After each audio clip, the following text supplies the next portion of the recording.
Nothing as it seems. All that he needs is home. The little that he sees is nothing he concedes, but it's home. This is the Community Solutions Podcast, back for Season 5. Jason Bradley, Andrew Richter from deep in our underground lair, sending out a message, calling all the faithful. How are you?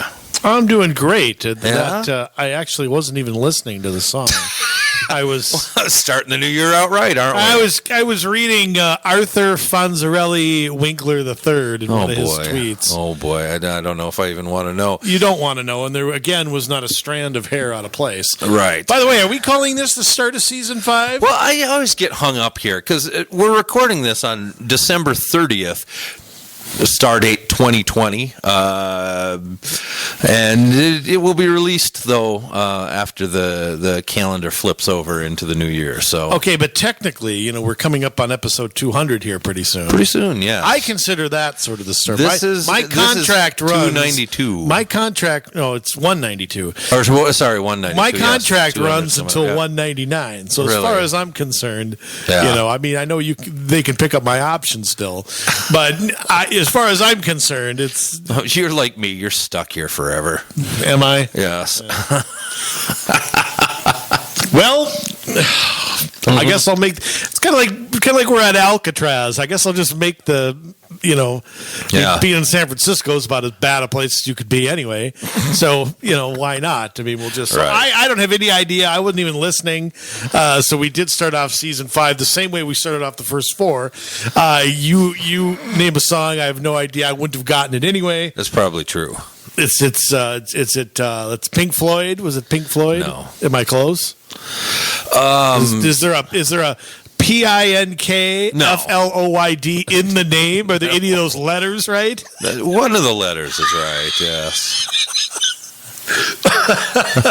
The Grateful Dead. I don't know. Letters in there. I don't know. That's Nothing As It Seems from Pearl Jam. Oh, hey, I know them. Yeah. That was off the binaural CD. A lot of people didn't like that. It was kind of dark. But is that later or earlier? Kind of midway, I guess. Because I think it was after Yield. They got big in the mid '90s, early '90s. Don't tell me the albums because I know them. Okay. Versus. That was the second one. And 11 was their first one. No, 10. 10. Okay. Yes, that was the first one. And then I remember when Vitalogy. Mm-hmm. I remember when that came out because Tidal Wave used to be over here in Crystal. And I remember I had some friends who went to the midnight. I was a senior in high school. Yeah. And some friends went to the midnight sale of Virtuality or whatever. And that's back in the days where, it was, I don't know if they saw in the Sun Post or what. Nobody knew about it. Yeah. You could go to Tidal Wave's website. Right. Do you remember record stores? Wow. Sure. That was... There's still some down in the valley. There's still a few that exist. That's true. I mean, they don't make a lot of money selling. I think they make their money selling shirts and accessory weed stuff. Paraphernalia. Used. Used stuff. Oh, sorry. Tobacco product. I worked there when I was in college. Really? Okay. So, I mean, they're water pipes. I think we called them water pipes. Yes. That was... We always get a good laugh when somebody would call it a water pipe. So, you didn't use the B word. The B word you did not use there. So, So, record. It's as much as I miss Shinders with when Shinders used to be around with the baseball cards. Right. Because you go there. In fact, my friends and I remember this vividly. Me being cheap did not start anytime recent, but they used to have. Remember, they used to have like drawings, like you could win. Yeah. I remember my best friend's brother worked there. He was because they had a naughty magazine section, and once in a while he'd let us in there when we were like 14 or so.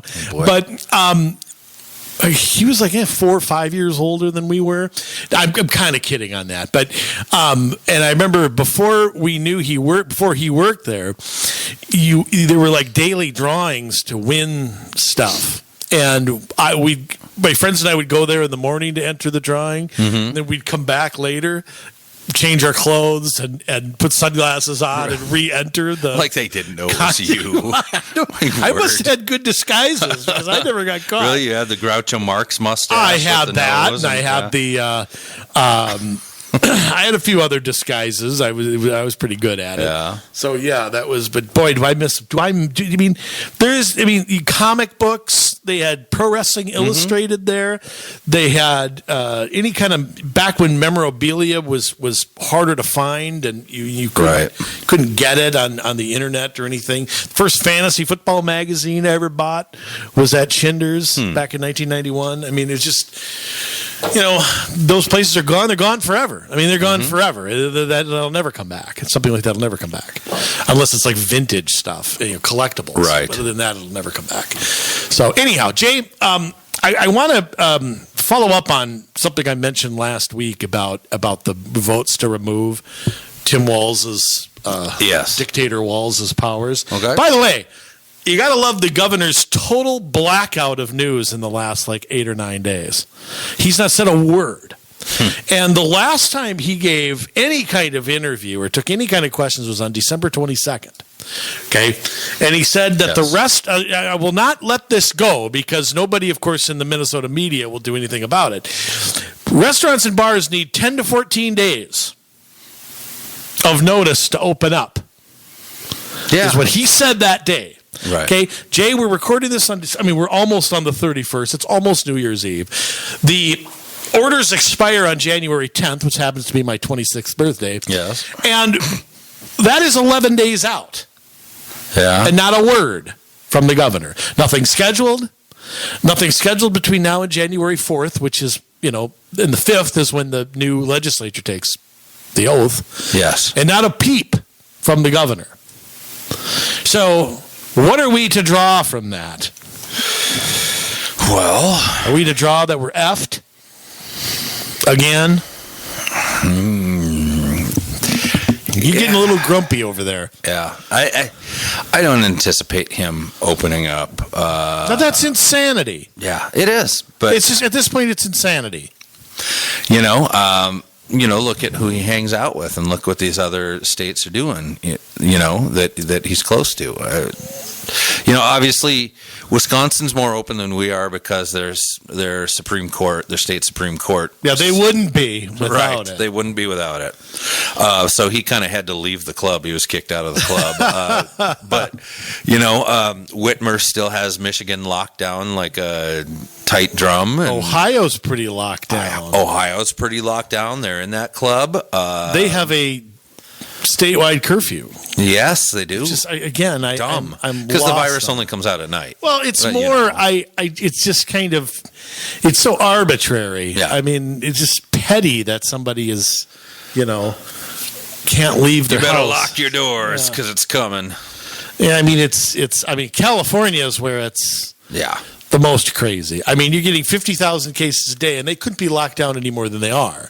Yeah. So why doesn't somebody the problem is the conclusion from the blue state governors, if that happens, is that they didn't lock down hard enough. Right. That's their conclusion. So, but I'll tell you, that movement to recall Newsom that's gaining some steam. Their recall laws are pretty lax for a state that size. Right. We went through this with Arnold, and I happened to be out in California when the night Arnold won. I happened to be out in California then. So, and he won by a large margin. It wasn't even close. And, I don't know. Somebody has to step in the breach and run, and that's where I think you're going to have it could get worse than Gavin Newsom if you want to be blunt about it. I mean, which is hard to do. Well, but I don't know. I don't know if it's that hard. But anyway, the follow-up story about getting rid of Walz's powers. Yes. And we pointed out the DFLers that had previously, a few of them have been talking. Finally, because the Star and Sickle, finally, somebody named Jesse Van Burkel, is that a Jesse he or she? Yeah, that's with an I. We'll call it a she. Probably a she, yeah. So this chick, wrote a. Hers. Well, that doesn't make sense because the song Jesse's Girl. Yes. Why is the Jesse with the that's IE? is it? Yeah. I don't know. Rick Springfield, is he a No. switch hitter? Okay, I don't know. All right, anyway.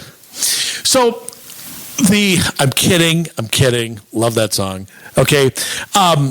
Walz's executive orders, they go on and on about a bunch of crap that you really don't need to know. But here was always the kicker that I was thinking. Mm-hmm. I have not heard this. This is the first time I've ever seen this. That to take up, and I don't believe this, to vote on an end to the emergency powers, the House members would first have to vote to suspend the rules. And the Star Tribune claims that that's going to take 90 votes. How is that possible? I don't know. That's including, and it was reiterated by Speaker of the House, Melissa Horrible, where, of course, she's totally backs the governor, protecting people's lives. Ooh. Some DFLers are not backing down, though. Representative Gene Pawlowski from Winona is among the Democrats who have voted to end, and he says he will do it again. His quote, "I sympathize with the governor. He's indeed between a rock and a hard place no matter what he does, but the legislature does have to come into play." Rob Eklund from International Falls has previously voted no, later voted yes, saying he had heard enough from his constituents. However, he says he is not sure. Well, no, wait, that's not. Hold on, I read ahead. Strangely, the other ones are not returning calls at this point.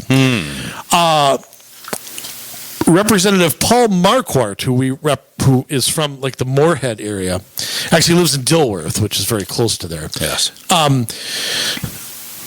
Who had joined Republicans, demanding that the legislature be more involved, declined to say how he would vote next month.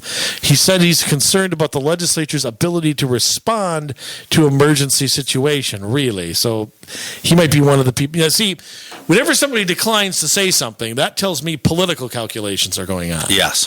And there's a couple other ones, too, that the Star Tribune doesn't mention. Right. Because I counted 5 that I can't. It's on our website, but it doesn't matter. You can go there. So we have a couple who look like they're going to hold, but it would take 68 to remove them. So 64 Republicans with the 5 DFLers.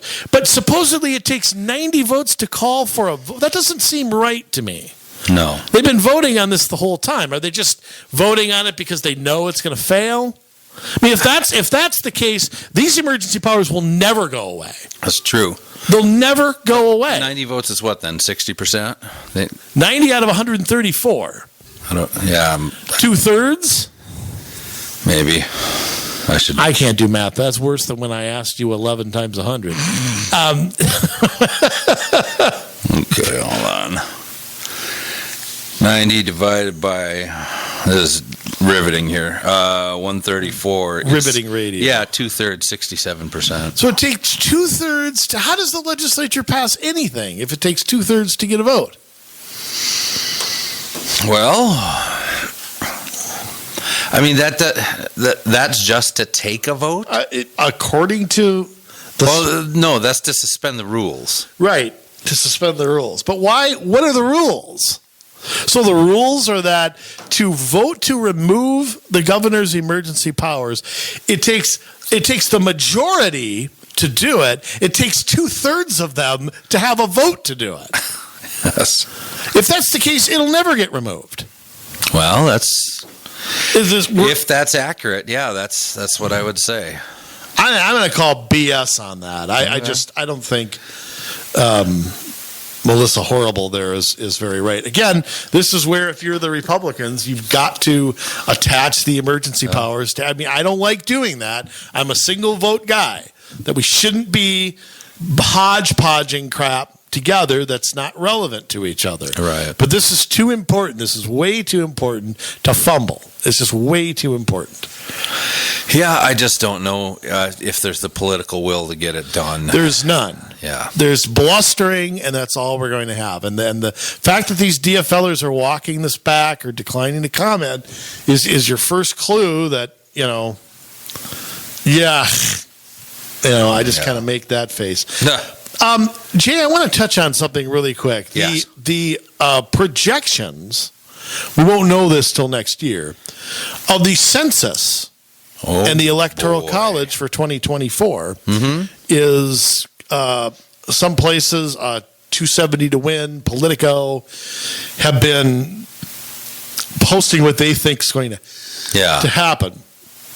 Now, basically, it's amazing when you look at the electoral map now and you go back a ways how much it's changed. I mean, it has changed. There's some states that have picked some up, and there are some states that have lost.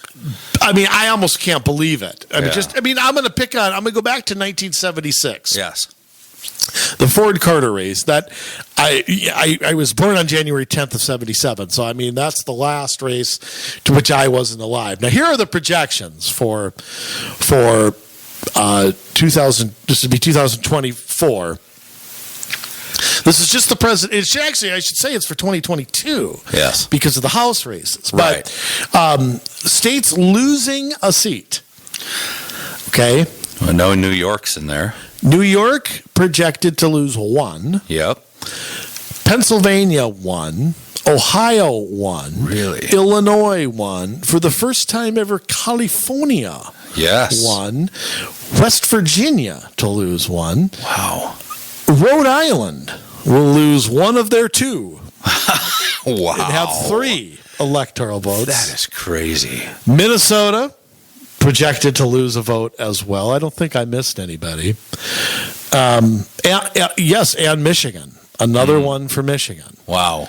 I don't think Alabama being the other one going from 9 to 8.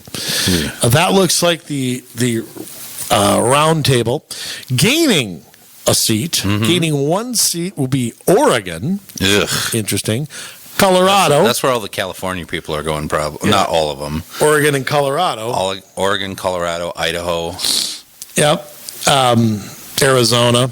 That's projected to gain 1. Yeah. Also gaining 1 seat. Let's see. North Carolina to gain 1 seat. Gaining 2 seats will be Florida. Wow. Gaining 3 will be the state of Texas. Wow.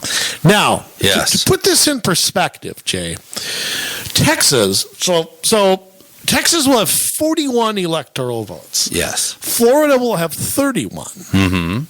New York will be down to 28. Yes. Now, less than Florida. That's crazy. Actually, they're the same right now. They're both 29. Right. But after this. Yeah, I want to go to 1976. Okay. It's a fine year, bicentennial for our nation. It was. Rocky came out. Yeah. Cincinnati Reds won the World Series. Big Red Machine. All right. So New York will have 28 electoral votes in 2024. Do you know what they had in 1976? I'm going to say they had 30. They had 41. Wow. Yeah. Texas, which will have 41. Yeah. In 1976 had 26. Wow. So in, let's call it 2 generations. I mean, 2 things hold true. Arizona had 6. They're now projected to have 12. Florida had 17. They'll now have 31. Yeah. Pennsylvania had 27. They'll now have 19.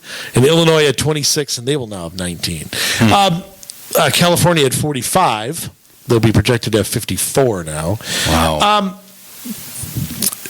Some things that hold true when you look at and this is, New York's lost a seat, 1 or 2, 3 seats every time we've done a census in a long, really since like the 50s. I mean, when, that was the birth of the suburbs, and then that was when New York taxes got out of control. Would you want to live there?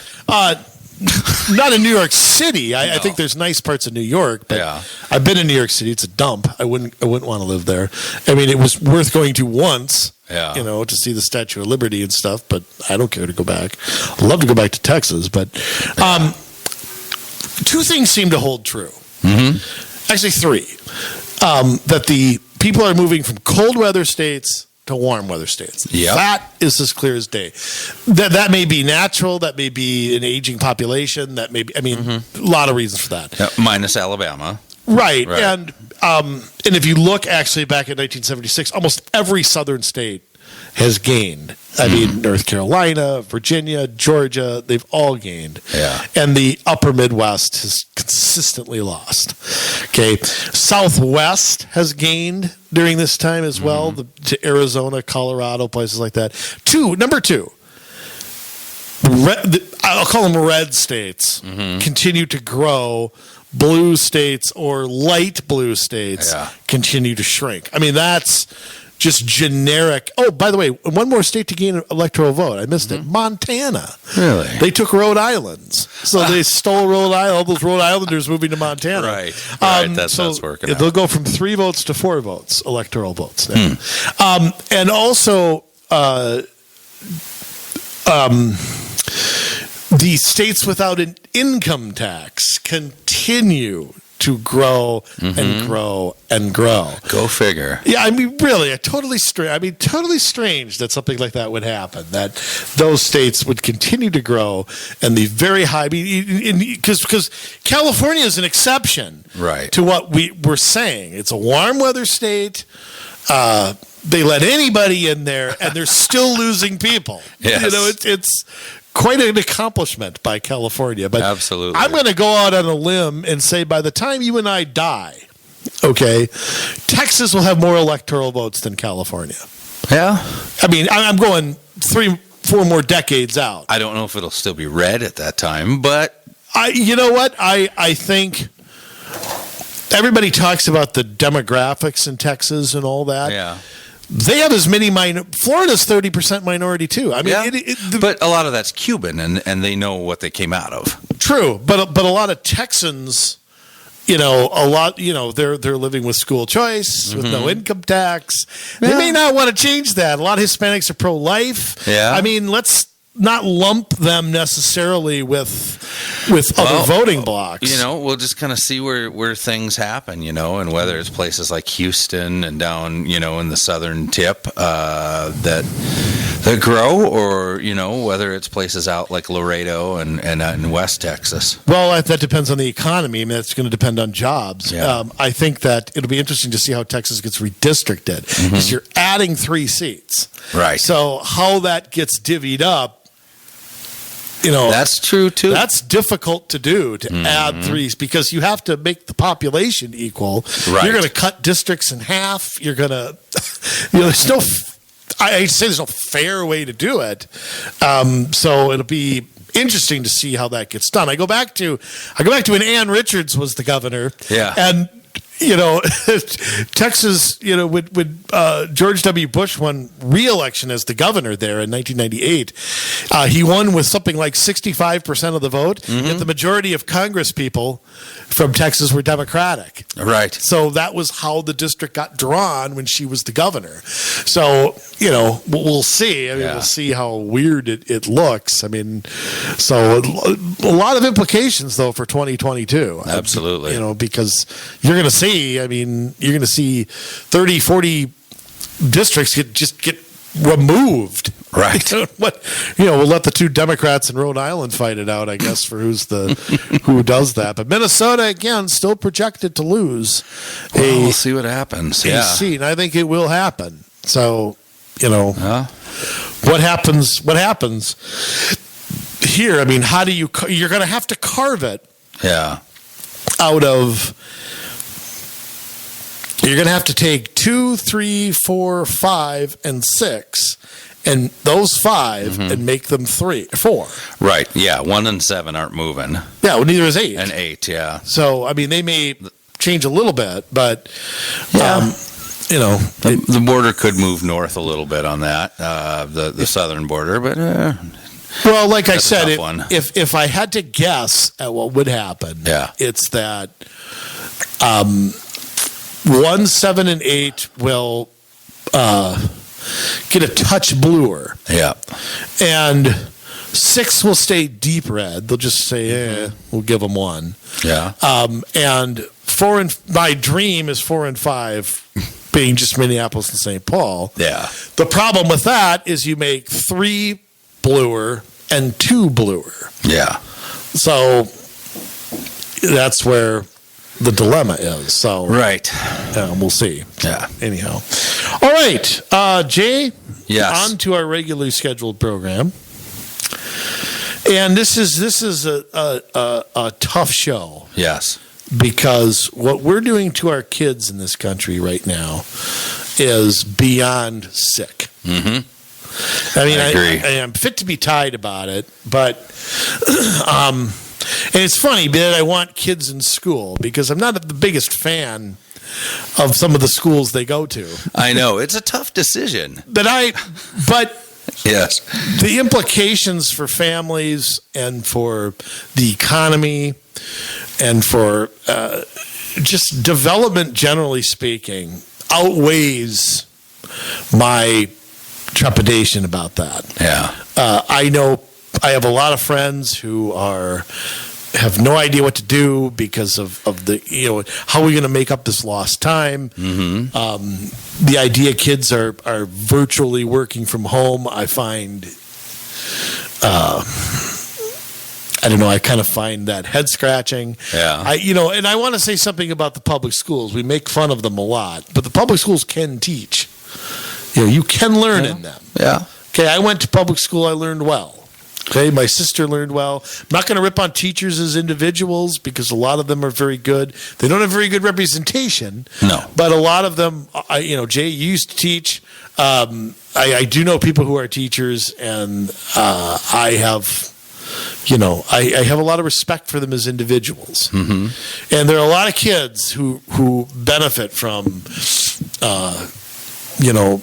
that great teacher or that one-on-one time that aren't getting that right now. Right. And there seems to be, despite the blustering from St. Paul, I'm one that is skeptical that schools are actually going to reopen.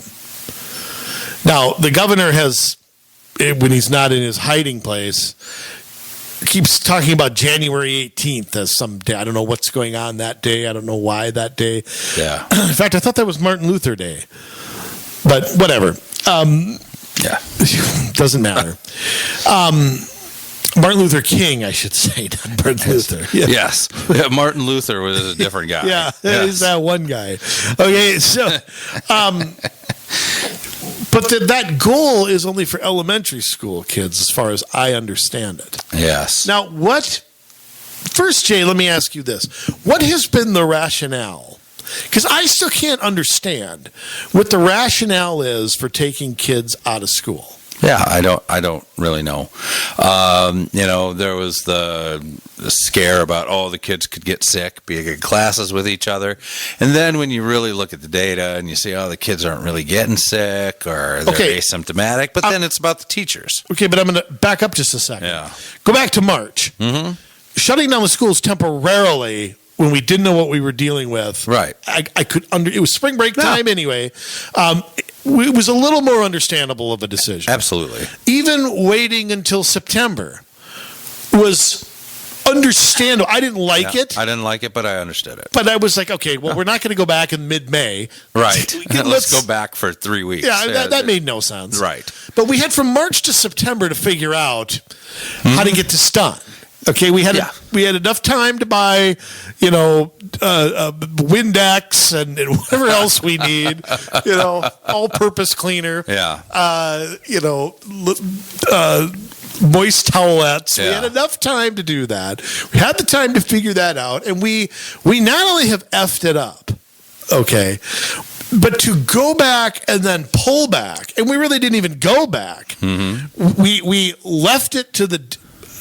Remember, we did a whole show on this back in August. We left it to the districts, but set the criteria as what the districts could do. So it was under the guise of a local decision when it really wasn't. It wasn't, no. Yeah. So the whole, they've almost gone a calendar year now. Yes. In most cases, without any in-person instruction. And Jay, I'm telling you, if I were a kid, when I was a kid, if I was not actually in school, I didn't learn squat. Okay, that was just me. I had to be in an environment. I had to be, sitting at a desk, forced to do it. If you left me at home with my Sega Genesis or whatever, I mean, I wasn't really allowed to play video games during the week. But, I mean, if I had my druthers and I was at home, okay, I would not be sitting there doing it. You'd have to strap me, inject me with Ritalin to get me to sit down and do it. So even though I was a good student, I don't think I could have succeeded in this environment. Yeah. It's just not for everybody. I mean, we're going to get into that in a minute, options going forward, but that's not an option for everybody. And I just think, had I missed an entire year like this, how behind I could have gotten. Now, every kid's not the same. Right. Some kids maybe are learning better because mom's standing there making sure the work's getting done. Right. You're not throwing spitballs or whatever. I guess kids text each other now in class. They don't do that. They don't play a little football or throw paper. Probably can't make one. I couldn't make them either. I made them, but they came back and always hit me. What are those little dreidel things you'd have? Like you put your fingers in there. And they open up. Yeah, it's like a Venus flytrap, and I could never make those. I just remember making the little footballs. They always folded it up and said, "You're an idiot" or something on the inside. Yeah, they were like now and laters. Yeah. You look it up, and there'd be a phrase in there. Yeah. Look it up. You're ugly. But anyway, yes. I know that I couldn't learn in this environment. I could not do it. Jay, what could you have done this as a 10-year-old, 12-year-old, 14-year-old? Could you have been at home all the time, forced to be at home all the time, which for me would have been punishment enough, okay, and learn in this environment? Oh, I could do anything. No, seriously. I don't know. At least you're modest about it. You see, I would get distracted in school too because, like, I would start daydreaming. I got very good grades. Thinking about Susie or Gertrude? What? Gertrude. I graduated with a 3.85. Pretty good. Yeah, but yours was out of 10. I didn't really. I did not do a ton of studying. I did absolutely none. Yeah, I got about a 3.1. I got all my homework done and stuff like that. I never crammed for a test. Even in college, I never really crammed for a test. I studied. I looked things over. So see, it's funny that I say that I couldn't have learned in that environment, but I based that on my college experience, where it was now up to me to go do the work. And, oh boy, having a good time was what came first, and schoolwork came somewhere after. Yeah, I would always come back and play my bass guitar during the afternoon instead of practicing my trumpet or whatever else I was supposed to be doing. But the funny thing was, I never studied high school either. I never did anything. But I was smart enough to get by. I mean, I got by. Look, if I were a dumb kid, I'd have gotten D's. Okay? Because that was just having fun was very important. You know, I was very much into sports. Schoolwork, I slid by, and I'll admit that. In fact, it came back to haunt me that I didn't study hard enough because I couldn't get scholarships. I couldn't get into the schools I wanted, so on and so forth, because I didn't work hard enough. Now, but I took those bad habits to college, and that's one reason I never got a degree, despite spending 3.5 years to get 2 years worth of credits. Don't ask. It was fun. I had fun. But I can't see a lot of I can't imagine I went to Cooper High School, as you know. I can't imagine not being there for like an entire year. I mean, I know it's different today with social media and with people's cell phones, and it's not like it was, but I sit there and I go, just erase one of my years in school. And I can't imagine what these kids are going through. I mean, I wouldn't have liked it. Maybe when I was younger, I could have adapted. I would have been less able to adapt in high school, I think, with everything I was a part of and just having those things, Just everything. I mean, everything from the football games to the watching the fight. Somebody get into a fight in the hallway and you'd sit there and watch. And you were one of those, huh? Oh, absolutely. I usually was not involved. Yeah. There was an occasion where, I always say this. I don't have a good friend from high school I haven't punched at least once. But I'm glad you've matured since then. That was about 5 years ago, I think. But I mean, and spreading fear in young people is another thing that, because the Karens out here are all, telling kids you can't go swimming with your friend. You can't ride your bike with your friend. You can't play a game, pick up basketball unless you're all wearing your Jesse James handkerchief masks. Right. And you can't, the parents can't watch the kids because they can't gather to see the, you can pick your friends, you can pick your nose, but you can't pick your friend's nose. It's a terrible, terrible situation. Well, you shouldn't do that anyway. And if you do, flick it back on them. Okay? Yeah. Shove it in their mouth. Oh, yeah. but I mean, it just has to be traumatizing for kids. And we're raising kids that are dumb enough. Okay. And I don't mean that in the way it's coming across, but kids are already lacking people skills. They're already lacking the ability to take criticism. Oh, of course. You can't do anything that'll make a kid feel bad. They're already getting participation trophies. Then you remove because a school can be a very, kind of a very important part of a young person's life, kind of like their church or something like that. Their little league. It's that structure, that the boundaries that kids need. And you give them a little more the more they grow up. And we have kids who are going to have 2 school years at least. Yeah. Basically, affected, and maybe one wiped out completely. I mean, and this is the thing that really pisses me off about these governors and these doctors, these epidemiologists. Yeah. Whatever. The E word. I don't like to use it. We got the S word, sustainable, and the E word, whatever you call it. EpiPen. Yes. Yeah, it doesn't matter. All right. And is that when they sit here and they talk about COVID and the spread of this virus, they only look at the medical part. They don't take anything else into account. Right. They don't look at the economic part. They don't look at the social part. They don't look at any other aspect other than, and that's, I think, how they justify. They justify in their head that they're, quote, saving lives, even though you look at the numbers. But it's still, to me, they don't have any appreciation for what these decisions do and the long-term effects. Look, like I said, if it was 2 weeks to stem the curve, it would be a blip in somebody. Kids wouldn't even remember it. No. Right? Elementary kids wouldn't even remember it. No. Okay? But it isn't that. And, to go to school, go out of school, forget half the crap they learned. I wonder in 5 years when we look back and measure, not like we're doing great, right, educational wise in this country.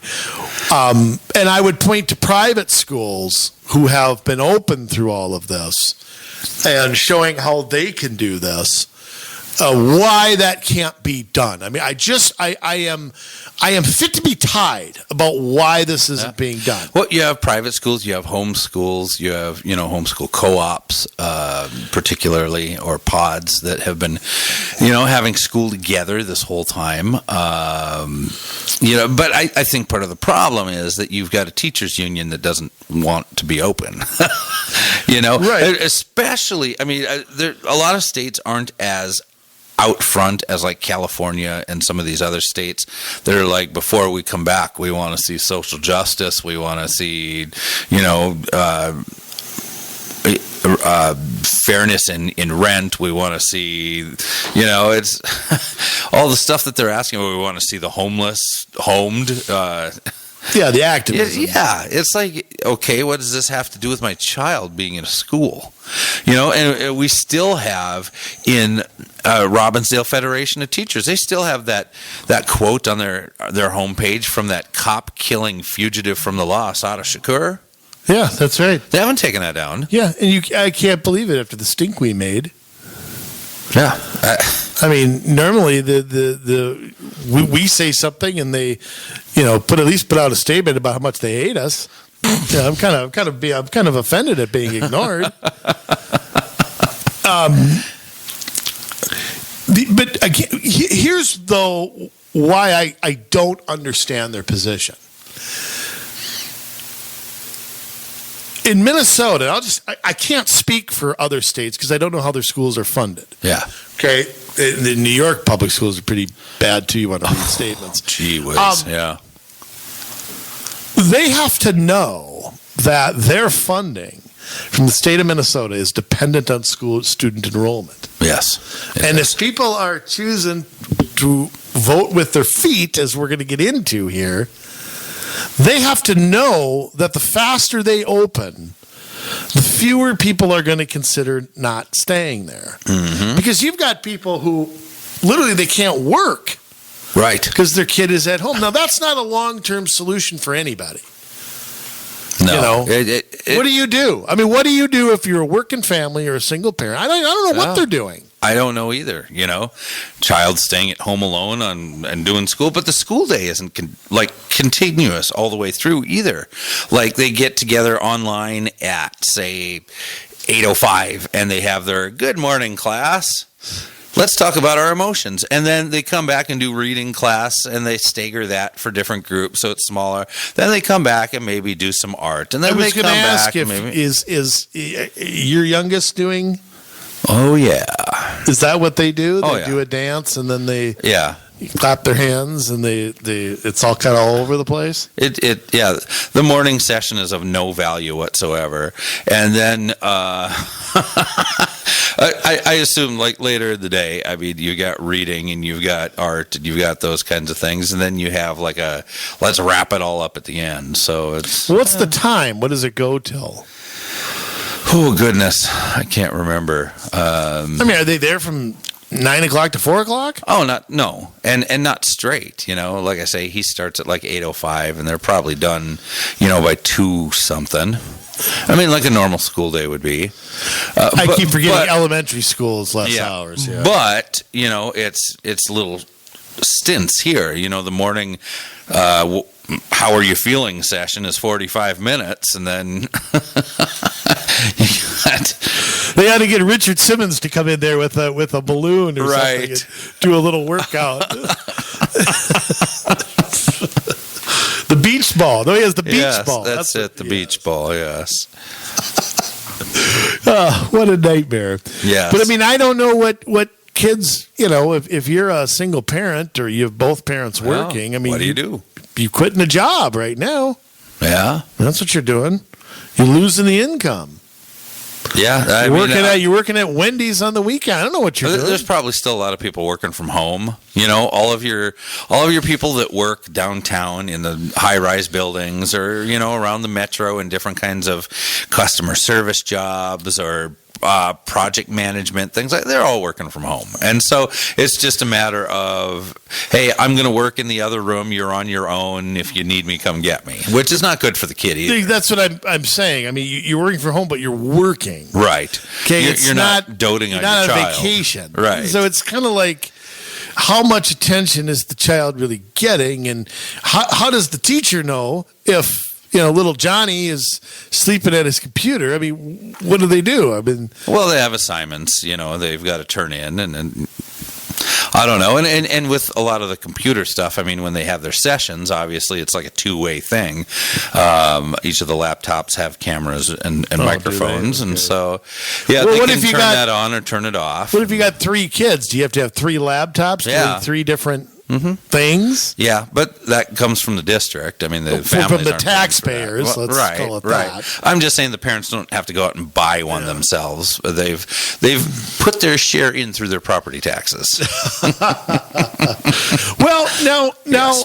it's really got to be tough on kids who are really young too. I mean, if you're Yeah. learning the ABCs, you're just learning your adding and subtracting and your reading and writing.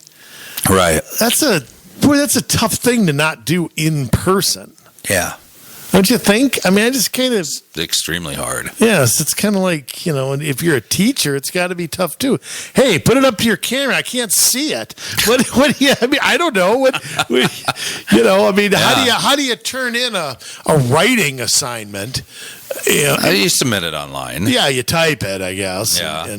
But I would imagine penmanship stinks. I mean, it stinks as it is. Kids can't even write in cursive anymore. Right. I can't write it anymore. I've forgotten.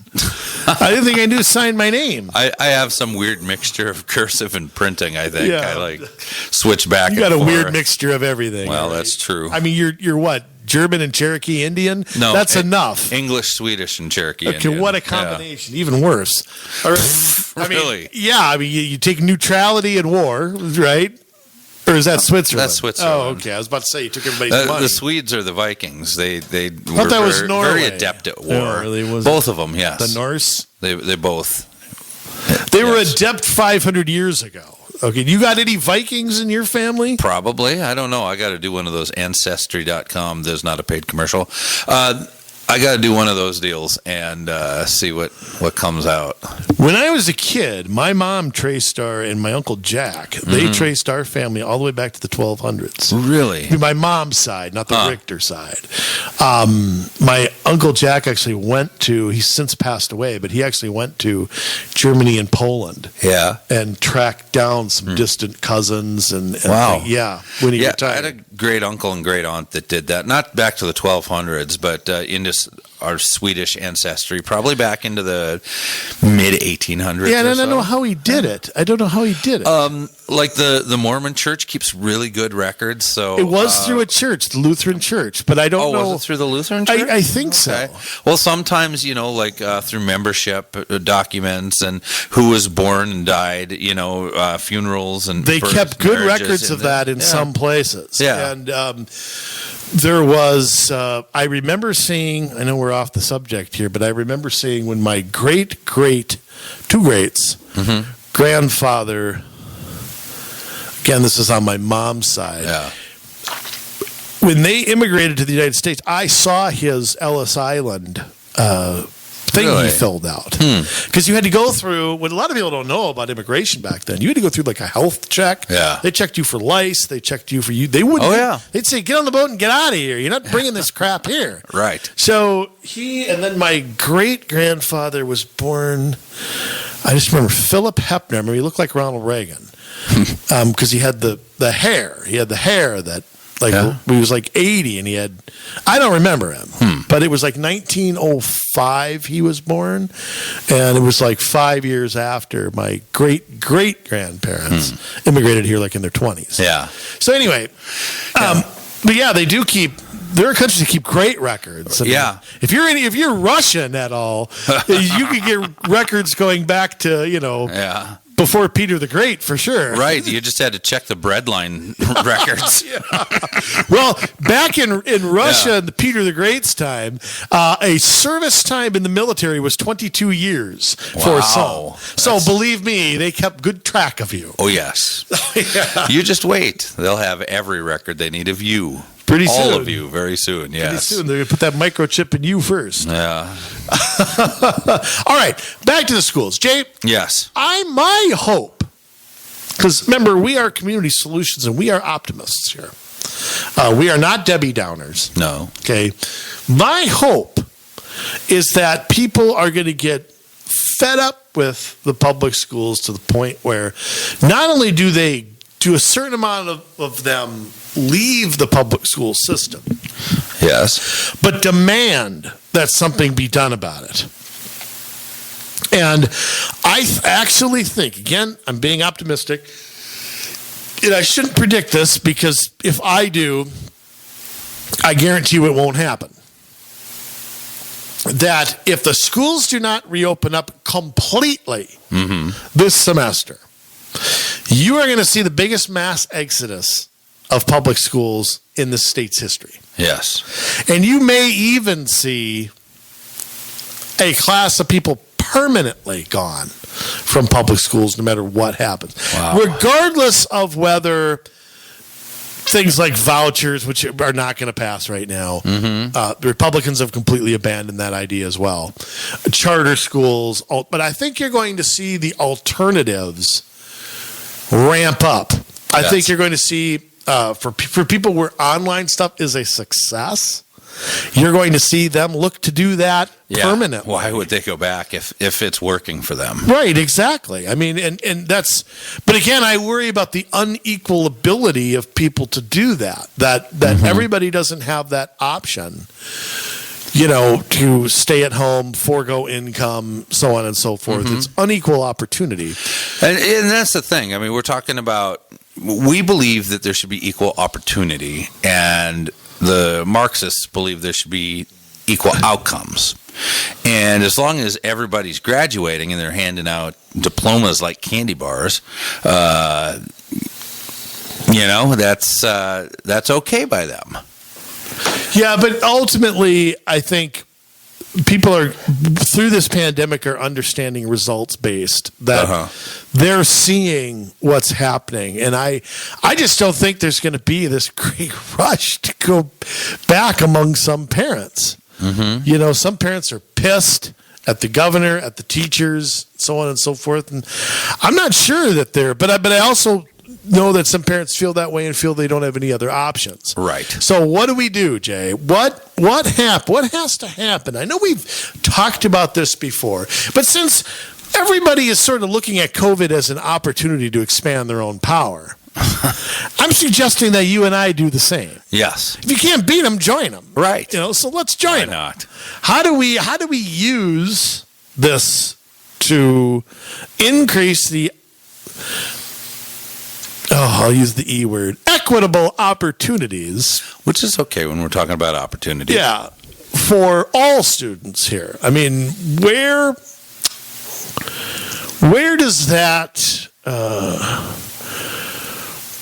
does that conversation get started, and what are the options that people will have to choose something different? I mean, I just want to share one thing before you answer that, Jay. Okay.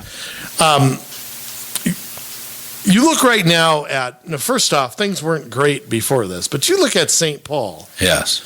Okay, this is from carol11.com. Nearing the end of the first quarter, this was written a few weeks, it's written in November, 40% of St. Paul Public High School students have failing grades. Wow. 2 out of 5. So if you've got a high school with 1,000 kids, okay, 400 of them are flunking out. Wow. Now, how does that happen? Because when I was teaching, they wouldn't let me flunk anybody. They weren't even doing the work. Well, maybe when it's there on the computer and you can't change the grades afterward or whatever they do, there's just, I mean, look, you can lower the standards to 1 point, okay, and it just can't get any lower. Right. And we've probably bottomed out there. Yeah. So I mean, and it says in here, you will find many students who may be at a legit 0. It's hard to get lower than 0. You cannot legitimately say, they got a D, it's okay. Yeah, it's hard. They have 0 points. It's hard in 30 questions to get 40 wrong. Yeah. Okay, but also it brings up, and this is another issue, and maybe it's an inner city issue, maybe more than some others, although this transcends I think it transcends everybody. Yeah. The people who don't live in very happy homes. Right. You know, the people who maybe have an abusive parent. Maybe they have an alcoholic parent. Maybe there's drugs in the house. Right. And how wonderful. First off, it's horrible to live in that environment, but school might be the one, Right. you know, their sport may be their getaway from that. It may be where the kid thrives. Yeah. You know, and that's being taken from them. Boy, am I banging the table. That's all right. Demonstrative. Passionate. Fired up, baby. I'm fired up. So, I mean, you have that issue, too, on top of it.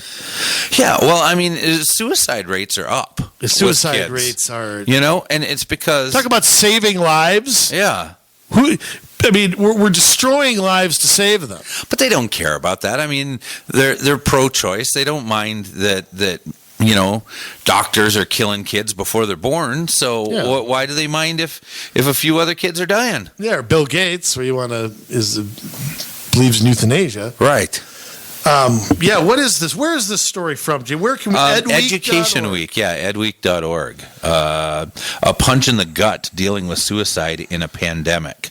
It's from back in June. Yeah, think how much worse it is now. Exactly. 6 months later. Because nothing's gotten better with the kids going to school, you know? So, I mean, the article talks about teachers who are just distraught because kids in their school are dropping like flies, you know? So how can we say that this is helping when kids are taking their own lives because they're despondent, they're depressed, they're not getting the social interaction that they need, you know? At what point, when you have a disease where over 99% of the people live and it doesn't really affect kids, why are they not in school?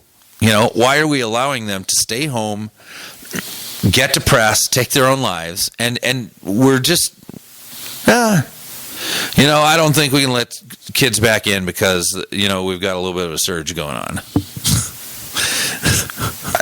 Well, and you know, I'll say this: the teachers have, not the unions, the teachers as individuals are right to be concerned about the virus. But let me ask you something. Yeah. How about the normal flu season? Who spreads that like crazy? Kids. Yeah. You're not seeing kids spreading this. No. You're not seeing their baseball team spread this. Mm-hmm. If you look at transmission, it is very rare that it's child to adult. Mm-hmm. That is extremely rare. And I'm one who believes masks don't do squat. Yeah. And N95 does. Right, that does. That's like putting saran wrap around your face, okay? But taking a Wild Bill Hickok handkerchief and putting it around your face, you got to remember, these little droplets. First off, kids are careless with that anyway. Yeah. If there's snot all over their shirt, they're always touching their mask. They're wiping. They're using it as a napkin at lunch. Come on, these are kids sneezing into it, and it's. I saw one of the funniest. What do you call them? Memes. Yes. I call them memes. Okay. They it had a kid and another kid had a bet going or something. They said, you lose. We got to switch masks. And they switched masks. Something just hilarious. But you know that stuff happens. Hey, absolutely. What's your Cowboys mask? I'll give you my Packers one for that. I mean, come on. I mean, that's they're already right. Look, there's going to be some risk somewhere. And you can't tell me that you can't sit in a classroom and learn and be that afraid of something. Right. Come on. I mean, give me a break. Yeah, with all the plexiglass and there's more plexiglass in a classroom than there is in a hockey rink. No kidding. I'm sure they have their Febreze or whatever to spray everybody down. Febreze. I don't think that's it. That'll make them smell good, but that's not going to kill much. They got chlorine or whatever they can throw on people. Acid wash, whatever. Come on. I mean, it's criminal. It's criminal. But Jay, I want to get back to my question. Yeah. How do we get the conversation going about the need to look beyond the public schools and get choice to more people. And we're going to use COVID-19 the way the Germans use burning the rights tag. We're gonna use it to our advantage here. Yes. Okay, so how do we get that conversation going? And more importantly, what has to happen legislatively to get that going? Well, we need a whole new legislature. Okay, other than that, other than replacing the governor and 201 legislators, how do we get, because again, nobody in St. Paul is going to change unless we demand it. So how do we get that to happen? Well, I mean, first off, what are the ideas? I mean, let's rattle off some ideas here about. Well, we've talked about them on previous episodes. School choice, homeschool pods. How about tax credits for homeschooling? I mean, why is homeschooling not an option? Well, because you can't. You know that the max write-off for homeschooling, I want to say, is like $1,500 a year. Wow. Now, just think about it. What's it cost for a kid?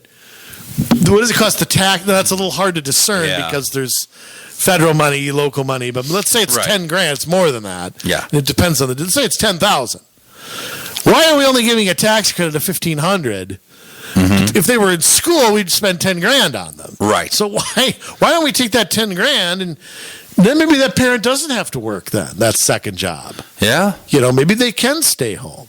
Right. Maybe one parent can work on the. I mean, look, you can make it work if you really want to. Yeah. So tax credits for homeschooling, I think, is a big one, and I would love to see more people have that as a choice, whether they choose to do it or not. Right. Like I said, it's not for every parent. It's not for every kid.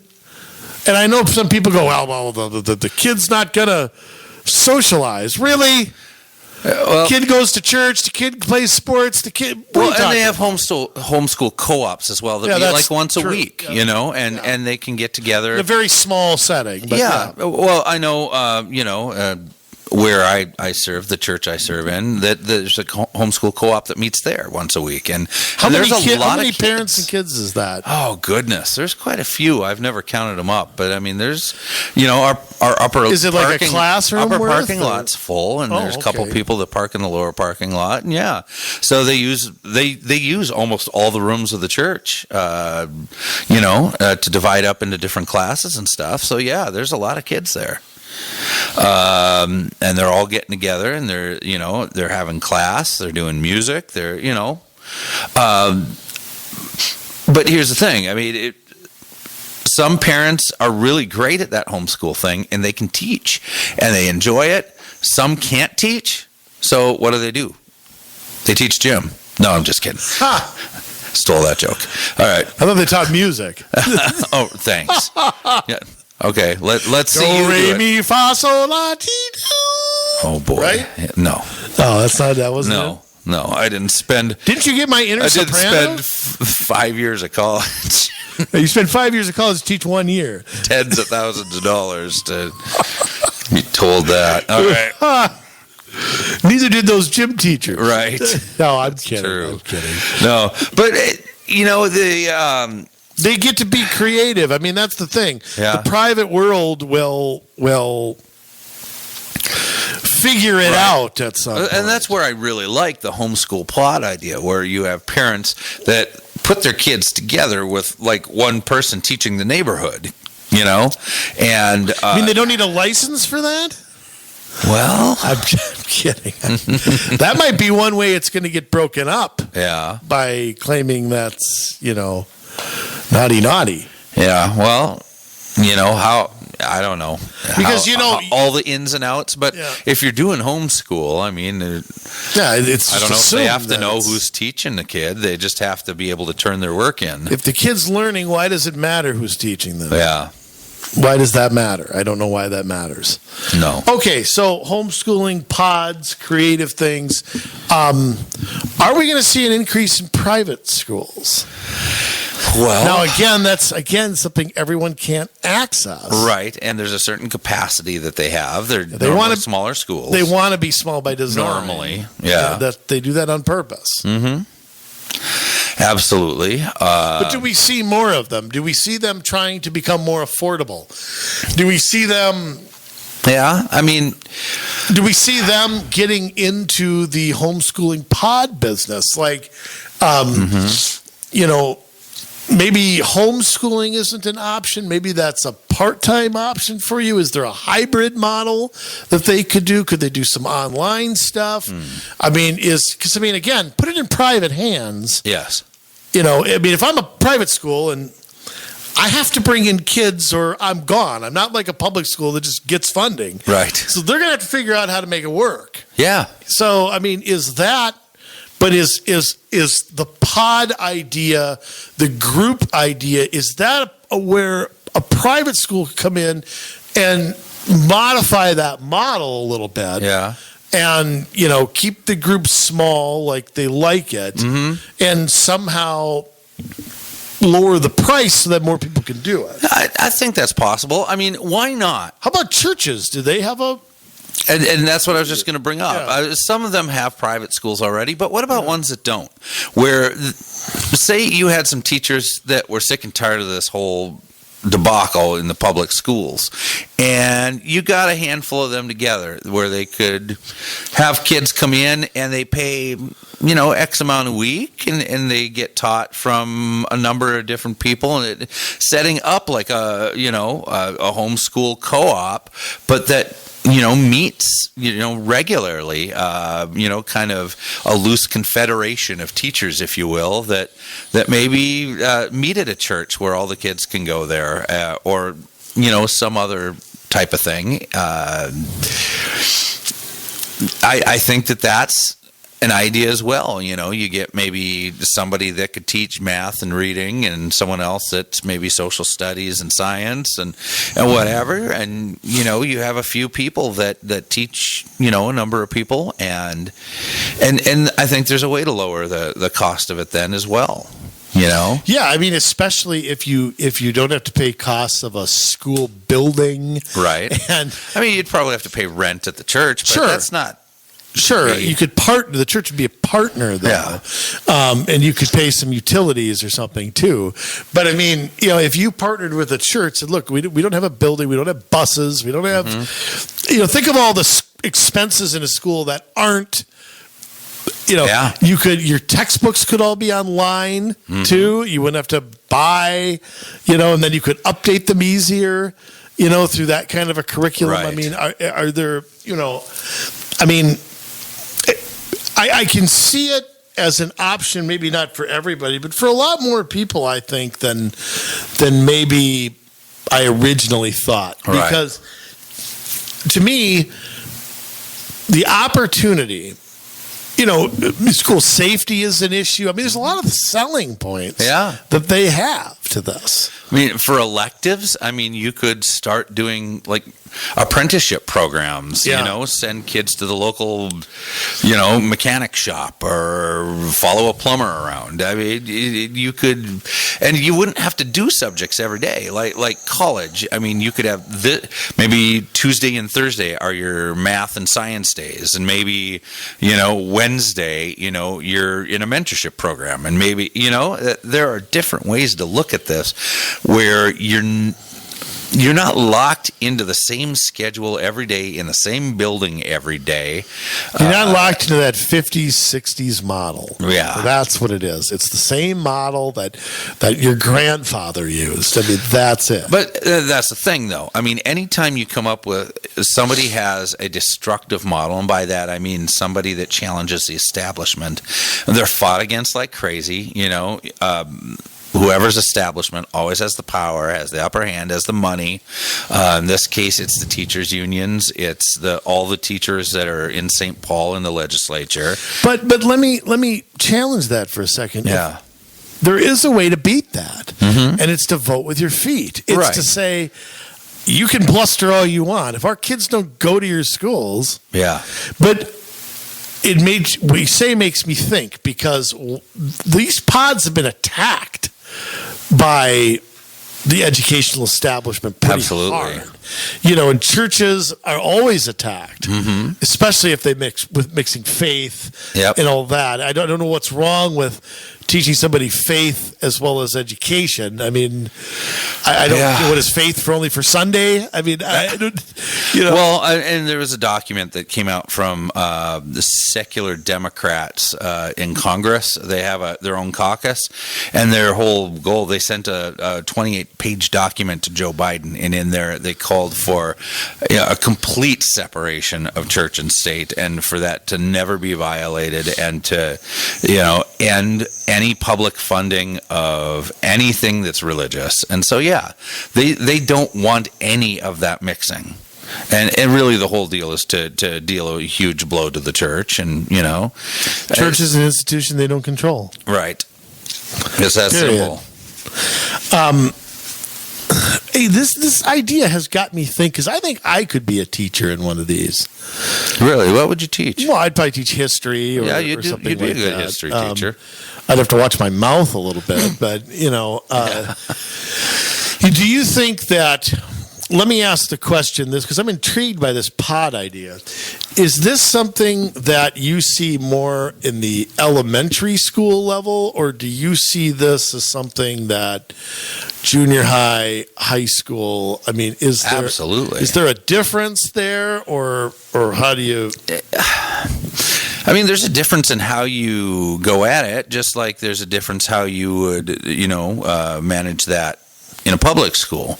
You have different types of classes. You have core basic things they need to learn, but you're also beginning to teach them life skills at that point and helping them find their interests for what they want to do after high school. See, that gets me excited because I think one of the things that's very difficult, I remember being that age and everybody asking me what I wanted to do. Mm-hmm. And I'm like, look, I'm 16, I'm 17, I'm in school, I'm having a good time. I have no idea what I wanted to do. See, and I knew at 5, I'm like, I want to play music. Well, I didn't know. Yeah, and that's fine. Yeah, but for me, it was like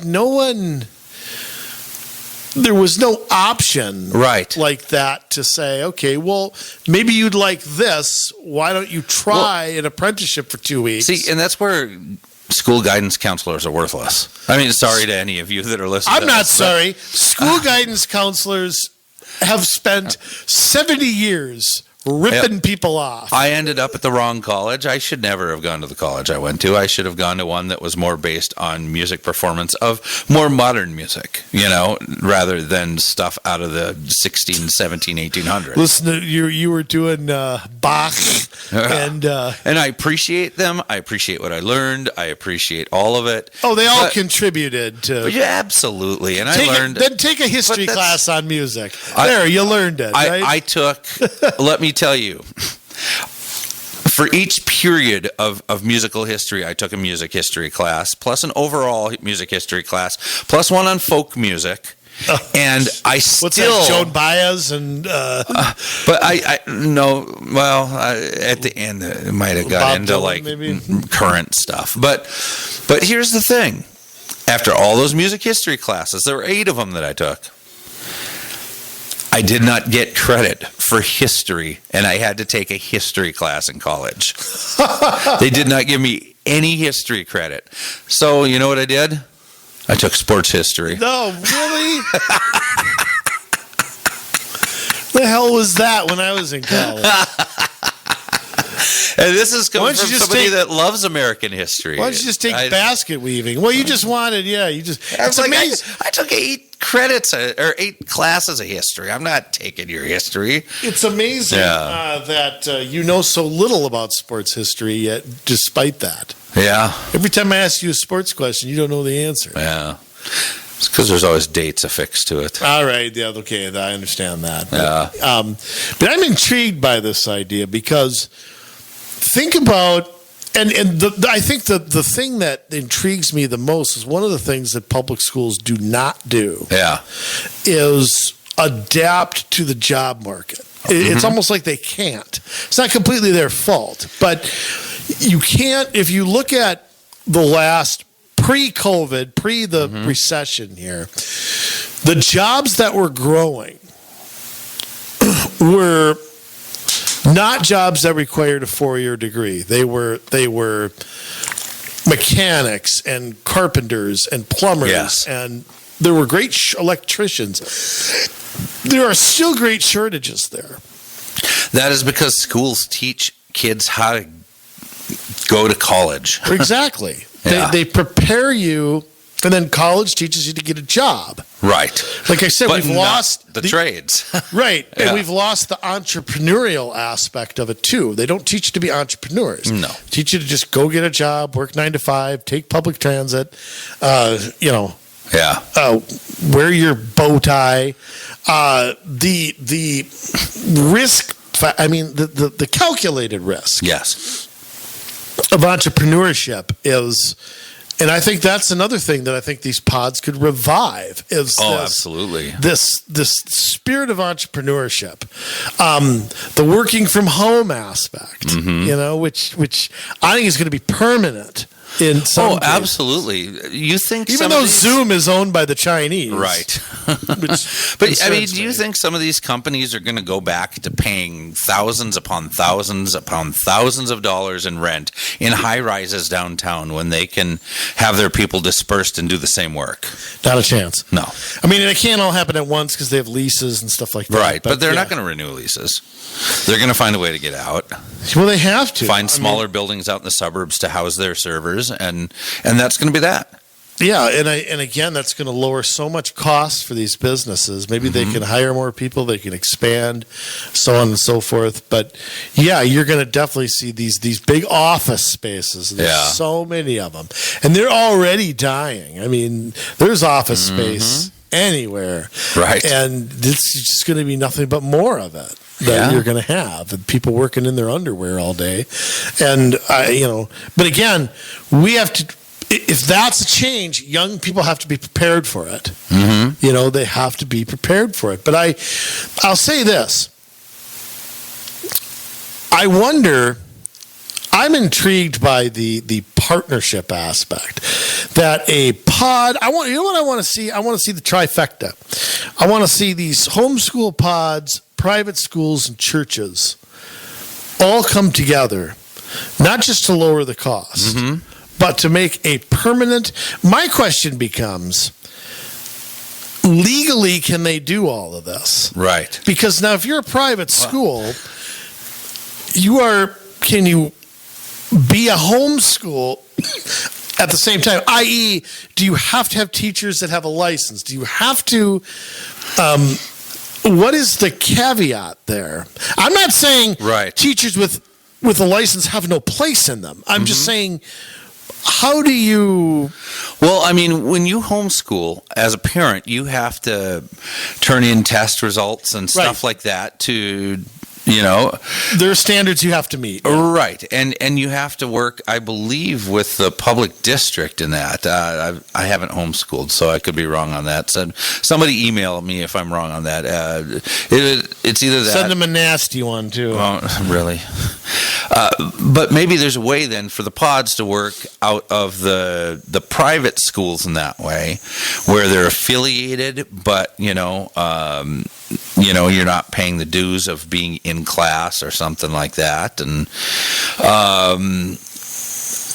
not everybody's going to choose that. Some parents are going to want their kids in a school setting, and private school's perfect for that.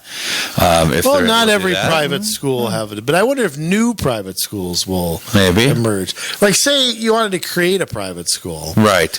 And you partnered with the church, you partnered with some parents, you partnered with... Is that a model for going forward? I think it could be, and like I say, if you have a rotation of days or something like that, where you're doing certain subjects on certain days, then I think you don't need to have as many teachers, so your cost can be lower. Will the teachers take that without the compensation maybe some would like the flexibility too. Yeah. In not having to be in a classroom from 8 a.m. till, it's not having a shorter having commute. a number of adjunct teachers that come in from the community and teach, and like I said, I have to be I have to be a teacher. I got to be one. I'll be one. Yeah. If that gets created, I will be a teacher there. And I'm going to tell you, you're going to have I would teach history would be one. I think economics would be a subject I'd love to teach. Yeah. Because I think we stink at those two subjects. We stink as a nation, and our schools stink at it. And I think that the real discussions and the not whitewashing history to our kids is so important and near and dear to me. And how many people couldn't understand capitalism if it ran them over is just appalling. Well, maybe that's what we should do. Maybe we should start a school, a community solutions homeschool. And, you could teach those things. I could teach civics and entrepreneurship. Yeah, maybe we need an academy. Well, who's going to teach? I don't want to teach math. No, we got to find some sucker to do that. Math teachers are boring. They're just boring. Show me a math teacher that's not. All right, everybody. 5 + 6 is. Well, there goes any hope of hiring a math teacher. Well, I'm just saying. No. I did have one good math teacher at Cooper, Mr. Hoofus. Mr. Hoofus? I can't remember, but he was the funniest math teacher I'd ever had, and I never had him for geometry. And he couldn't draw anything. That was the funniest part. He'd draw something, and it would be, what the hell is that? He'd be like, okay, this is supposed to be a right triangle. It's not, but pretend that it is. If you can't draw a right triangle, there's a problem. I'm saying it's an obtuse angle with the transvex cut. I mean, it was just something like that. Yeah, it's not that, but pretend. Just pretend. It was great. He was good. He was the only math class I can remember I liked going to was his. Yeah, but I think this is important because schools are not going to start getting back to what they should. They're only going to get worse, these public schools. If we ever fully pass the comprehensive sex education, where they're not only teaching kids what happens to your bodies, it's, hey, why don't you experiment with other kids? Yeah, hey, take a knife and... Oh, no. Well, they teach kids about, all the transgender stuff, and not just teach kids about it. They promote it and say, it's all right if you feel this way or that way. Maybe you're this, and there are 3,200 genders and whatever. To take a confused kid and do that is tantamount to child abuse. It is child abuse, yeah. Seriously. Absolutely. The teenage time is a confusing... They're starting in elementary school. Exactly. But I mean, the teenagers who don't fit in or maybe don't have the greatest home life, where they're easy to manipulate. Absolutely. You don't give them a knife and tell them to experiment. You never know what's going to get cut off. Okay, so I mean, it's just that's so awful. It's just disgusting that they do that kind of thing. Well, that's not the only experimentation they're talking about. They're talking about, you two, Martha and Murray, you can get together and do some exploration together. Explorations of certain parts of the anatomy? Yeah. Martin and Morris, it's okay if you do it too. Sword fight. So it's ridiculous that this is what they're teaching our kids. And it's not going to get better. We need, as parents, to stand up and say that we're not going. We turn a blind eye to it and we say, they're not really doing that. Yeah, they are really doing that. Well, I think what's happened is X amount of parents think it's the school's job to do that. Or they just don't know what else to do. Well, they feel trapped. I don't know what to do. I don't like it, but what am I going to do? Well, I mean, again, the worst thing you can do is stay silent. Absolutely. To me, that's the worst thing you can do. Go down there and say something. I mean, the problem is you say something, you get called anti-trans. I got called that a few times on Twitter because I don't think that trans athletes should be competing. There's that whole issue about, No, they're not women. They should not be competing as women. Exactly. Yeah. And so... There, I said it. Yeah, but I mean, I agree. And it's not that, look, I mean, I don't know what goes through the mind of I don't know why somebody would choose to do that. It's not my deal.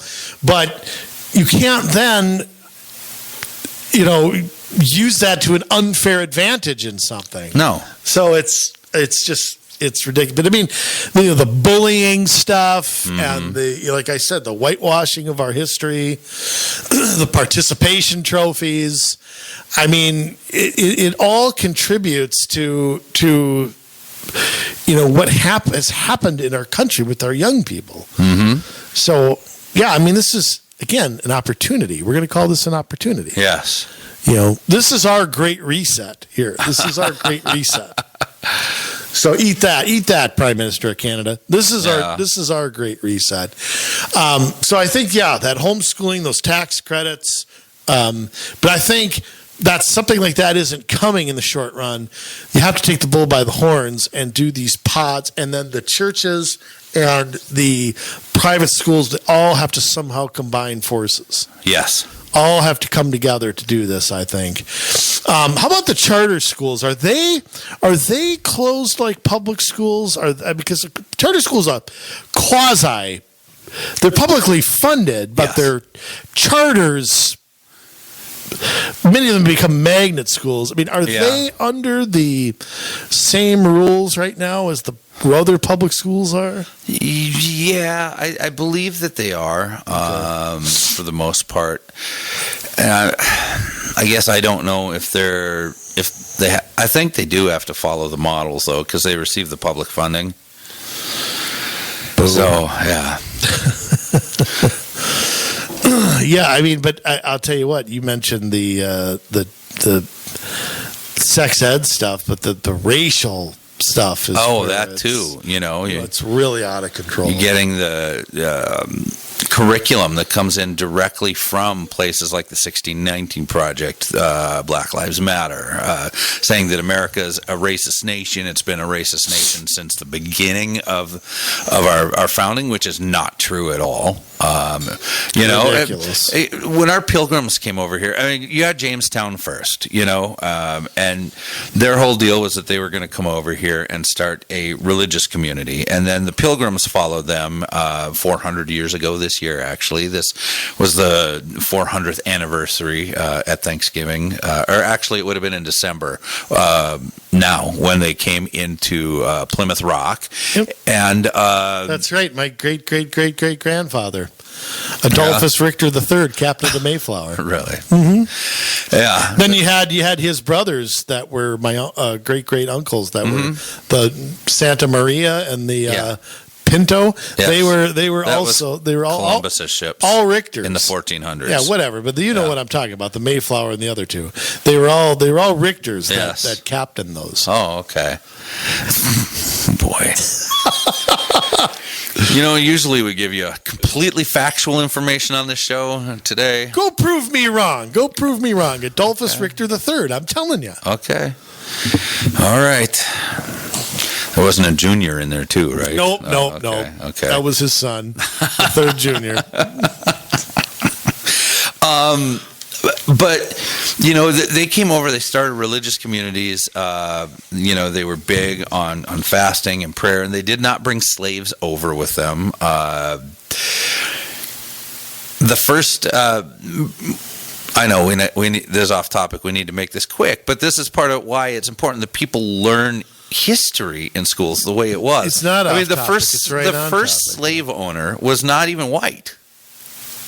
Well, and remember, I mean, the British owned slaves. Right. I mean, but I mean in America, well, they owned them here too. I mean, the Tories all owned slaves in the South. Yeah, right. But I mean, also remember, and I always say this too, when you read the Constitution, it was the Constitution that outlawed the African slave trade. Yeah. It was the Constitution that put in the amendments, the mechanisms to change the Constitution. Right. They let the people behind them. There was a process to right those wrongs. So, to me, it's sort of like, look, nowhere in the world was race equal in the 1700s. Yeah. Okay. How about the serfs over in Russia in the 1800s? They were the equivalent of slaves. Mm-hmm. It wasn't because of their skin color, but I mean, serfs were serfs. You go all the way back to medieval times and all that kind of stuff. And so, I mean, Yeah. Go talk to somebody in a gulag and they can. That's his name, Anthony Johnson. I thought he was a running back for the. Yeah. Okay. My word. Yeah, back in 1621, he was one of the first African American property owners, and he had his right to legally own a slave recognized by the Virginia courts. Did you know that? I did not. The first slave owner in America was black. Wow. Did he own a white guy? I don't know. There were white slaves, not as many as black, obviously, but again, these are things that don't get taught. We need to figure this out, though, and this is, like we said at the beginning of the show, this is the perfect opportunity to get kids into something different where they're going to be able to prosper, where we're going to be able to take back from the teachers' unions what they learn and being able to put them in an environment to succeed, where we're finding kids that are interested in the trades, we're finding kids that are interested in entrepreneurship, we're finding kids that are interested in going to college, and we can meet all of their needs. Not only that, but you can see what kids are good at, and instead of having the structured class, you immediately, because one of the things I object to, and I know the soccer moms are really, or the Karens are going to be mad at me they're always mad at me when I say this, because they hyperventilate, they need a fan when they hear these words like career path and, college readiness. Yeah, I mean, the soccer moms, oh boy, do they start sweating when they hear those things. But quite frankly, you can put somebody on a career path too young. I think that, imagine being 16, 17 years old and going to school and learning other stuff. You're still learning other stuff. Yeah. But you're also working maybe 2 days a week, like you said, shadowing a plumber or shadowing a electrician. Somebody wants to be a lawyer. Well, why do they want to be a lawyer? Is it because they've watched LA Law reruns, or because they know what a lawyer does all day? Right. Wouldn't it be interesting to go follow a lawyer and see if that's actually what they do? Take it from me. There's nothing worse than going to college for 4 years, spending tens of thousands of dollars, getting out of college and finding out, wow, I really hate this. This is nothing like what I thought it was, and I hate it. And then having to spend 40 years in that, or switch careers midstream, spend tens of thousands more dollars, or work, some job that, working at slinging fries. No, I get it. You're right.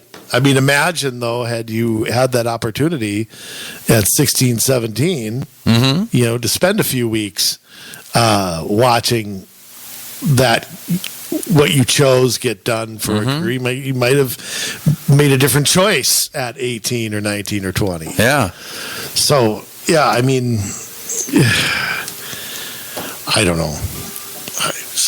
I just hope we forces that question this stuff decide to take some action and continue to, because I'm telling you, I don't think that the schools are coming back. I don't. I think that elementary schools might, but the first sign of anything, and you're going to see. And I think there will be swings between now and summer. I don't know about that, because it's going to be coupled with vaccinations. Yeah.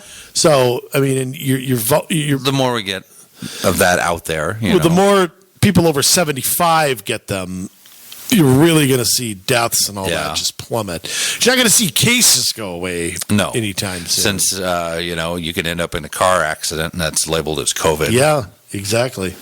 As we're finding out in Minnesota, upwards of 40% of them were mislabeled. Yeah, well, again, I mean, it's confusing how they do things, because to me, if you have somebody dying of cancer and they contract pneumonia, and the pneumonia kills them 2 weeks before the cancer would. Yeah. Isn't that kind of what happens with COVID with a lot of, unfortunately? It is. I mean, unfortunately. Yeah. It's not good. But to say all these people have died of COVID or with COVID, yeah. I mean, they're dead. So, I mean, I don't know that but like but I know what you're talking about, the videos of these things. So, yeah, well, we'll explore that we'll explore that another day. But again, Jay, I mean, to sum this up, the educational establishment, they're not going to go away. They're not going to voluntarily give up their power. No. It's going to have to be people voting with their feet, and it's going to have to be people willing to do things that, that are new. And, the hope is for me anyway, is that people will continue to choose that. And these things that we're talking about eventually do happen. Yeah. So anyway, okay, well, Jay, it's that time again. Okay. We here at Community Solutions present to you, it's that time again, the Suffering of Succotash, King of Sting, the boil on the end of your buttocks. What? Really? That's how you're gonna rep me? Really?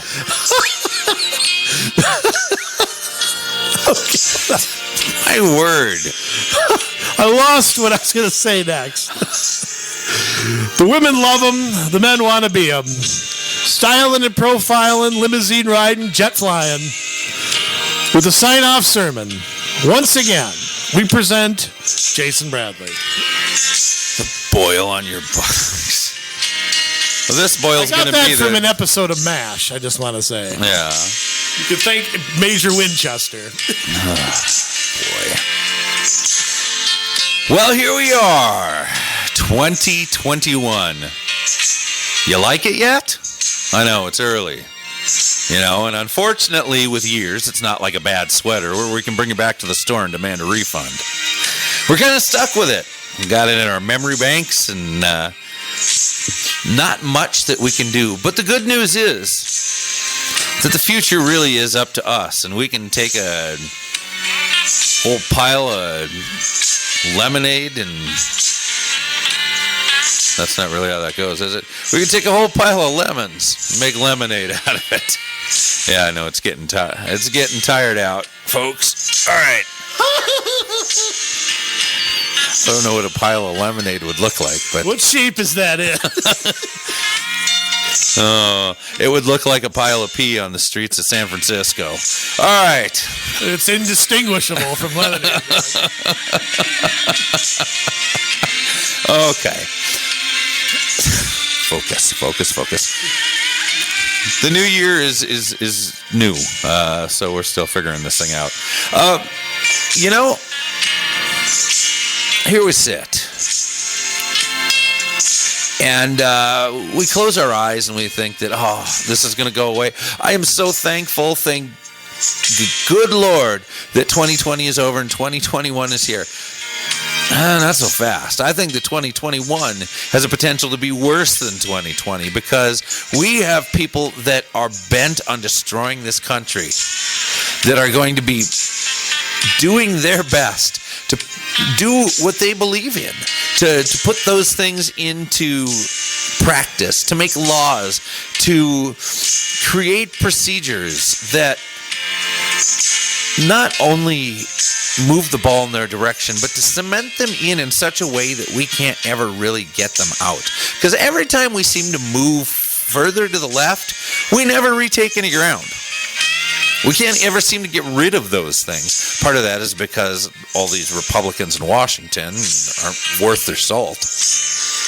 You got somebody like Mitch McConnell who won't stand for anything. These establishment people need to go. But that's another battle for another day. You see, we have these people that are bent on bringing about something new. That is what they have devoted their lives to. That started back in the 60s. They couldn't get the job done because nobody wanted to get on board with their bomb making and their police killing and their shootouts and their... Nobody wanted that. So what did they do? They went undercover. They got into the universities. They repackaged themselves. And then they trained people to come up and act like AOC. They went into Congress. They went into different places like Bernie Sanders. And they went into these think tanks.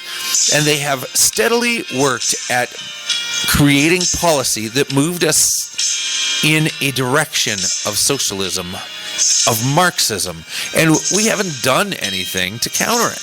We haven't brought any new solutions. We haven't done anything different. Not until Donald Trump became president have we seen a rollback of any of these things.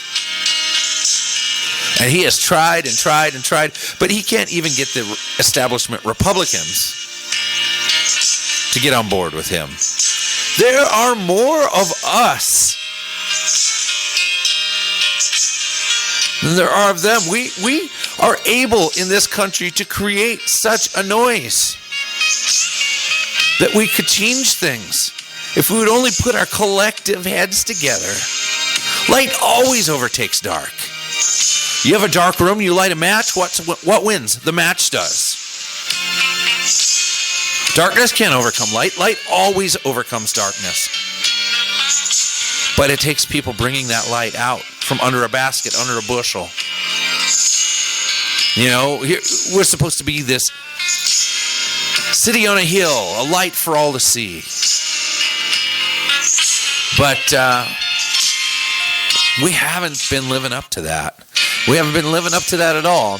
And why? Because it takes each of us with the light that is inside of us, getting out into the community and helping our fellow neighbors, getting out into the world and taking our ideas and making something new, being a destructive force for good, tearing down the establishments that have allowed Marxism and greed and all of these things to come into play that have destroyed our children. We have to stop looking at this and saying, it's not that bad. Our kids will get over it. I've taught my kids. They know what's right. No. We are losing a generation to this madness because we haven't stood up, because we've just kept our head down. We worked our jobs. We go to work. We come home. We have dinner. We fall asleep in the chair watching TV, and then we get up and we do it again the next day. And our children aren't any the better for it. Yes, family's important. Yes, being productive is important. But we have forgotten what really makes America great. John Adams once said that our Constitution was made for a religious people and is not fit for any other kind. Ben Franklin said that we've given you a republic if you can keep it. We're not doing a very good job of keeping it. We have strayed so far off of our moral compass that we're stuck in the Bermuda Triangle, and the storm rages all around us. We're about to go down to the floor of the sea, never to be heard from again. Do you know what the Bermuda Triangle is? Because I don't think they teach that anymore either. Granted, I don't think it loses many ships anymore. They kind of figured all that out. But what I'm saying is that we're not careful, and we're not diligent, and we're not purposeful in making sure that we take care of these things. We should be enraged. When we see this stuff like comprehensive sexual education, we should be enraged, and we should snuff it out immediately. We should not let it stand. Instead, we just let the schools do what we want, and we just kind of shrink back. We should be virulent about making sure that none of this ever happens under our watch. We should march down to the school. We should make our case known. And by the sheer numbers of us, if we would only do that, we could overcome any of this junk in the schools. But we need to start over. The patient is sick and dying on the table, meaning the public schools, and we need to start over. We need a new solution. We need people of like mind, people of like vision to come together and to create something that has not been done before. Something that's going to be better for our kids, something that's going to be better for parents, something that's going to be better for teachers, something that is not going to be ruled over by some teachers union that isn't even a classroom anymore. You have these people running these unions, collecting a big old fat check, rolling up in their Escalades and their Eldorados and whatever they're driving and their Lincolns, and saying, "Hey, we need to go further left. We need to destroy any vestige of our history. That we need to destroy any vestige of our morals. They need to wipe the whole thing clean." We can't let that happen. It cannot happen under our watch. The only way to do that is to stand up and to do something different. Are you tired yet? I'm sounding the alarm here. If we continue to do nothing, they win. If we continue to say it's not that big a deal, they win. They will get exactly what they want. And we will lose a generation of children in the midst of all of it. Is that something we want? We want to just lay down and die and say it's too late, we can't do anything? Or do we want to say, you know what? We can't let this happen. We cannot let these people take our children. We cannot let these people destroy our country. So what do? Well, we got to get into the school boards. We got to get on the advisory commissions to the school boards. We've got to get people into the legislature. Will it be you? You say, no, I can't do that. If you don't, we lose. So 2021 is the year we change this. There's a whole bunch of school board elections coming up this year. Let us help you with that. Decide now you want to run. Get a hold of us. COMMsolutionsMN@gmail.com. That's COMMsolutionsMN@gmail.com. Let us know you want to run. Let us know you want to make a difference in some other way. We will help. We just can't do it all, but we can empower you to do it. Yeah, 2021 is off to a bang. And we're going to be back in just 1 week. So please, share this information with everybody you know. Like it. Click the subscribe on YouTube if that's where you're watching this. It only helps because if you help push this podcast up, it's not for our sake, it's for yours. It's for the state's sake that this information gets out. So we promise we're going to be here. We got episode 200 coming up real soon. And boy, will we have a surprise for you. I promise. All right, Minnesota, we've done our part. And we love you. But now it's your turn to get to work.